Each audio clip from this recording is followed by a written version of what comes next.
आका, अब हमारे पास सारी शक्तियाँ हैं और इस ब्रह्मांड में अब सिर्फ आपका ही हुक्म चलेगा। पूरी दुनिया आपके चरणों में झुकेगी। नहीं दुदुसी, अभी मेरे पास समस्त शक्तियाँ नहीं आई हैं। मुझे एक आखिरी वस्तु चाहिए, तभी ये दुनिया मेरे अधीन होगी। क्या है वो आका? मुझे आदेश दीजिए, मैं तुरंत ले आऊंगी। यहाँ से बहुत दूर इंद्रपुरी साम्राज्य में छिपा है शक्तियों का अमूल्य खजाना। वहाँ सुरक्षित है अग्नि शक्ति ग्रंथ, वही दिव्य ग्रंथ जिसमें अग्नि की अद्भुत शक्तियाँ समाहित हैं। उसी के सहारे मैं संपूर्ण ब्रह्मांड पर राज कर सकता हूँ। परंतु क्या आका, इस ब्रह्मांड में ऐसा क्या है जिसे आप हासिल न कर सके? वो ग्रंथ कोई साधारण वस्तु नहीं, उसके रक्षक असाधारण, प्रचंड और अजेय हैं। सदियों से कोई उस ग्रंथ तक नहीं पहुंच पाया। हर बार प्रयास करने वाला वहीं समाप्त हो गया और अब उसका नया रक्षक बना है एक सर्वशक्तिशाली योद्धा। वो जन्म से ही 5 मूल शक्तियों का धारक है। अगर उस ग्रंथ के साथ मुझे उसका रक्त भी मिल जाए तो मैं सदा के लिए अमर और अजेय हो जाऊंगा। धरती क्या, तीनों लोकों की कोई ताकत मुझे छू तक नहीं सकती। जैसे ही आका ने ये बात पूरी की, दुदुसी का मासूम और सुंदर चेहरा अचानक विकृत हो उठा। उसकी आंखों में रक्त उतर आया और उसका रूप एक भयानक चुड़ैल जैसा हो गया। आज प्रतिज्ञा लेती हूँ कि अगली लाल चांद की रात से पहले अग्नि शक्ति ग्रंथ और उसका सर्वशक्तिशाली रक्षक दोनों आपके चरणों में होंगे और तब पूरी दुनिया पर राज होगा काली शक्तियों का। इंद्रपुरी के लोगों, मैं आ रही हूँ। यहाँ काली शक्तियाँ अपने चरम पर पहुंचकर इंद्रपुरी की शक्तियाँ छीनने आ रही थीं। वहीं उस नगरी के लोग अपनी आम सी जिंदगी जी रहे थे। उनको ये नहीं पता था कि जल्द ही उन लोगों पर इतना बड़ा खतरा आने वाला है। बाजार में लोगों की हलचल थी, सभी लोग अपने अपने काम में लगे हुए थे। तभी बाजार में खड़े विद्युत ने अचानक आसमान की तरफ देखा। इंद्रपुरी के आसमान में कुछ अजीब हो रहा था। हवा गर्म हो रही थी, ऐसे जैसे कि आसमान से आग बरसने वाली हो। तभी विद्युत चिल्लाया, देखो सूरज नीचे गिर रहा है। लगता है तो सच में पागल हो गया। सूरज भी कभी गिरता है क्या? अबे ओ पागल, सुबह सुबह दिमाग खराब मत कर, चल भाग यहाँ से। पागल नहीं हूँ मैं, तुम सब अंधे हो। ऊपर देखो वरना तुम सब जलकर राख हो जाओगे। जहाँ सभी की नजर में राज आम लग रहा था, वहीं एक लड़का था विद्युत, जिसको आसमान से आता हुआ कुछ दिखाई दे गया था। मगर विद्युत राज का वो नालायक और कमजोर लड़का था जिसने अभी तक अपना पहला चक्र भी जागृत नहीं किया था। जहाँ पूरा इंद्रपुरी जाना ही शक्तियों के लिए जाता था, वहीं सबके पास कुछ न कुछ शक्तियाँ थी। वहीं एक कमजोर सा लड़का था विद्युत, इसलिए उसको कभी कोई भाव भी नहीं देता था। और आज उसकी ऐसी बात सुनकर सब उसको पागल समझने लगे। सभी को चेतावनी देने के बाद भी जब किसी ने विद्युत की बात को सच नहीं माना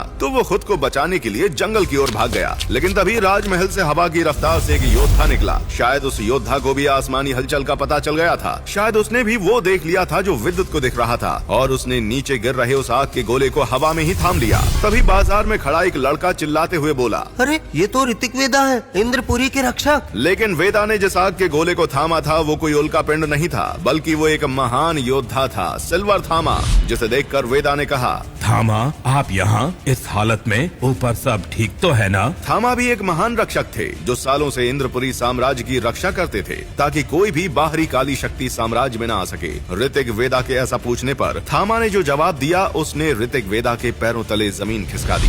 साम्राज्य पर एक बहुत बड़ा खतरा आ गया है। वो अग्नि शक्ति ग्रंथ के पीछे काली शक्तियों की महारानी दुदुसी पड़ गई है। और तभी आसमान में एक भयानक हंसी गूंजी।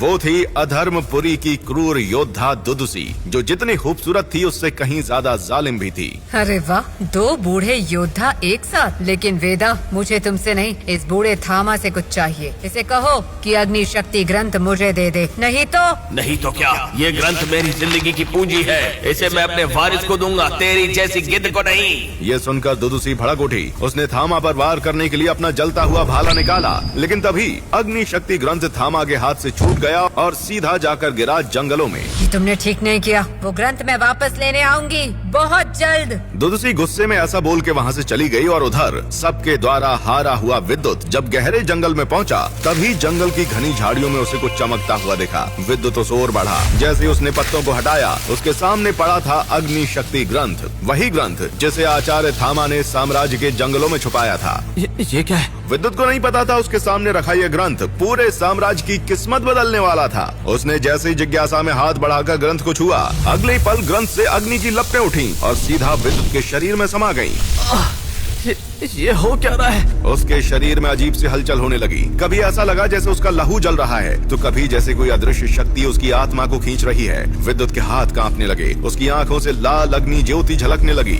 नहीं, ये मेरे साथ क्या हो रहा है? विद्युत को नहीं पता था कि अनजाने में ही वो उस शक्ति का धारक बन चुका था जिसके लिए काली शक्तियों की महारानी दुदुसी पागल थी। विद्युत वो ग्रंथ लेकर अपने घर चला आया और उधर ऋतिक, वेदा और थामा उस ग्रंथ को ढूंढने के लिए निकल गए। तभी इन्हीं सबके बीच महल के बाहर पहुंची दुदुसी। रूप बदला हुआ, चेहरा साधारण युवती का, पर नजरें वही धधकती हुई। दुदुसी का सामना सबसे पहले हुआ राजकुमारी ऐश्वर्या से, राजा नागार्जुन की बेटी, जिसके हाथों में थी इंद्रपुरी की सत्ता। राजकुमारी के चारों ओर चमकती कवच की आभा थी और स्वभाव में गर्व। कौन हो तुम? बिना अनुमति मेरे महल तक चली आई? जानती हो ये इंद्रपुरी है, यहाँ कोई पराई शक्ति पाँव नहीं रख सकती। पराई नहीं राजकुमारी, मैं तुम्हें अमृतत्व देने आई हूँ। एक सौदा करना चाहती हूँ। सौदा? कैसा सौदा? तुम मुझे अग्नि शक्ति ग्रंथ और उसका रक्षक ढूंढ कर दे दो, और बदले में मैं तुम्हें वो वरदान दूंगी जिससे तुम हमेशा जवान और शक्तिशाली रहोगी। ना कोई तुम्हारा विरोध करेगा, ना कोई तुम्हारे सिंहासन को चुनौती देगा। इंद्रपुरी पर सदा केवल तुम्हारा हुक्म चलेगा। जैसे ही दुदुसी के मुंह से राजकुमारी ने ये सौदा सुना, उसका मन ललचा गया। अगर ये सत्य है तो सौदा मंजूर है। मैं उस रक्षक को खुद अपने हाथों में पकड़कर तुम्हारे चरणों में लाऊंगी, और उस ग्रंथ को भी। बहुत अच्छा राजकुमारी, याद रखना लाल चांद की रात नजदीक है। वक्त कम है और जो देर करेगा उसका अंत भयानक होगा। इस तरह काली शक्तियों ने अपनी चाल चल दी थी। अब इंद्रपुरी की नियति उस सौदे के अधीन थी, जहां एक चुड़ैल और एक राजकुमारी दोनों के दिल में बस शक्ति की भूख थी। दुदुसी से सौदा करने के बाद भी राजकुमारी ऐश्वर्या के मन में एक उलझन थी। उसे ये तो मालूम था कि अग्नि शक्ति ग्रंथ ही उसकी अमरता की कुंजी है, परंतु ये नहीं जानती थी कि वो ग्रंथ छिपा कहाँ है और उसका रक्षक कौन है, क्योंकि अग्नि शक्ति ग्रंथ की रक्षा करने वाले हमेशा गुप्त रहते थे। कहा जाता था राजघराने के लोग भी उनका चेहरा तक नहीं जानते। वो छाया की तरह जीते थे। पिछले 5000 वर्षों से वो ग्रंथ किसी ने नहीं देखा। कई राजा, ऋषि और तांत्रिक आए, पर सब असफल लौटे। तभी ऐश्वर्या महल की बालकनी में टहलते हुए कहती है, अगर मुझे वो रक्षक मिल जाए तो ग्रंथ अपने आप मेरे हाथ में आ जाएगा, पर उसे ढूंढे कैसे? लालच यही सबसे बड़ा जाल है, वही उसे मेरे दरबार तक खींच लाएगा। उस रात राजकुमारी ने भव्य योजना बनाई, एक ऐसा आयोजन जैसा इंद्रपुरी ने पहले कभी नहीं देखा था। सुनो इंद्रपुरी के वीरों, राजकुमारी ऐश्वर्या के आदेश से कल से आरंभ होगा महाशक्ति महासंग्राम, जहां दूर दूर के योद्धा अपनी शक्ति, साहस और बुद्धि से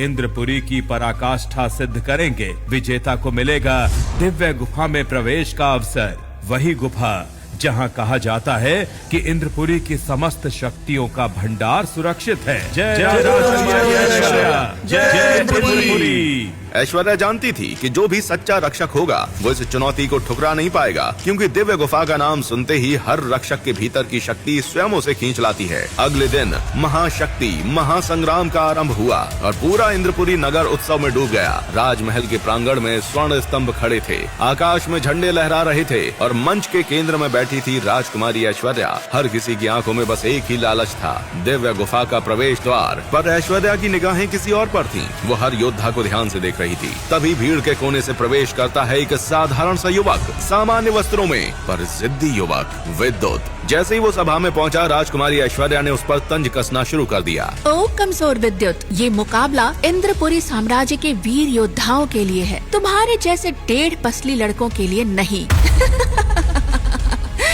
ऐसा मत कहिए राजकुमारी, मैं बहुत ताकतवर हूँ। बस चुप रहो, जुबान मत चलाओ। सब जानते हैं कि तुम भगोड़े माँ बाप के कमजोर बेटे हो। सभा ठहाकों से गूंज उठी, पर विद्युत अब और न सह सका। जैसे ही राजकुमारी ने उसके माँ बाप का नाम लिया, वो गुस्से में चिल्लाया, राजकुमारी, मेरे माँ बाबा के लिए कुछ मत कहिए, वरना। हर जगह हर पल विद्युत बस बेइज्जती ही लेकर लौटता। और आज तो राजकुमारी ने भी पूरे दरबार के सामने उसे अपमानित कर दिया। राजकुमारी जानती थी जिस रक्षक को वो ढूंढ रही है वो बहुत शक्तिशाली और ऊंचे घराने से होगा। विद्युत को प्रतियोगिता में लाकर उसे अपना समय बर्बाद नहीं करना था। विद्युत अपनी आवाज उठाता, अपने लिए खड़ा हो पाता, उससे पहले ही अचानक किसी ने उसको धक्का देकर पीछे हटा दिया। वरना क्या कर लेगा तू, कमजोर? तुझे पता है तू किससे बात कर रहा है? ये इंद्रपुरी की राजकुमारी है, आवाज नीची रख। ये था तेजस, साम्राज्य के शक्तिशाली दल के नेता विराट का बेटा। घमंडी और घोर अभिमानी। उसका सपना था कि वो मुकाबला जीतकर राजकुमारी की नजरों में नायक बन जाए। भिखारी कहीं का, तेरा पहला चक्र भी जागृत नहीं हुआ और तू यहाँ आ गया मुकाबले में। हाँ, तू तो लायक ही नहीं है। और किसने कहा कि चक्र जागृत किए बिना कोई भाग नहीं ले सकता? विद्युत को ऐसे जुबान लड़ाता देखकर तेजस का चेहरा अपमान से लाल हो गया। उसने ऐश्वर्या की ओर देखा और चुनौती दी। राजकुमारी आप जाइए, मैं अभी इस कमजोर को सबके सामने धूल चटा देता हूँ। मुकाबला शुरू हुआ। तेजस ने वार पर वार किए। विद्युत बिना लड़े ही गिर पड़ा। सभा फिर से हंसी से गूंज उठी। ऐश्वर्या ये नजारा देखकर बहुत खुश हो रही थी। यही है इस कायर की असलियत। तभी ऐश्वर्या की नजर विद्युत की पीठ पर जाती है। वहाँ गहरे और अनोखे निशान उभरे हुए थे। उन निशानों को देखते ही ऐश्वर्या की आंखें चमक उठती हैं, मानो उसे 440 वोल्ट का करंट लग गया हो। ये निशान, ये तो वही 5 मूल शक्तियों वाले रक्षक हैं। ये उस कमजोर से विद्युत के ऊपर, मतलब यही वो महान शक्तिशाली रक्षक है। ये सोचते हुए ऐश्वर्या ने सबको वहाँ से हटा दिया। वो अपना आंचल उतार कर विद्युत को दे देती है। ज्यों ही ऐश्वर्या का हाथ विद्युत के निशान को छूता है, वहाँ से बिजली सी लहर दौड़ जाती है। एक जोरदार झटका ऐश्वर्या के पूरे जिस्म में फैल जाता है। पर अजीब बात ये थी कि विद्युत को कुछ भी महसूस नहीं होता। भीड़ स्तब्ध रह जाती है। जिस राजकुमारी ने कभी किसी से सीधे मुंह बात नहीं की, वही आज उस टूटे फूटे लड़के विद्युत को इतना सम्मान क्यों दे रही है? तभी भीड़ में मुंह छुपाए बैठी दुदुसी की नजर भी विद्युत पर जाती है और वो मुस्कुराते हुए बोलती है, आखिरकार वो पला ही गया। वो ग्रंथ किसी ने खोल दिया। अब तो मेरे लिए उसे पाना आसान होगा। सावधान हो जाओ इंद्रपुरी के लोगों, वो आ रहे हैं।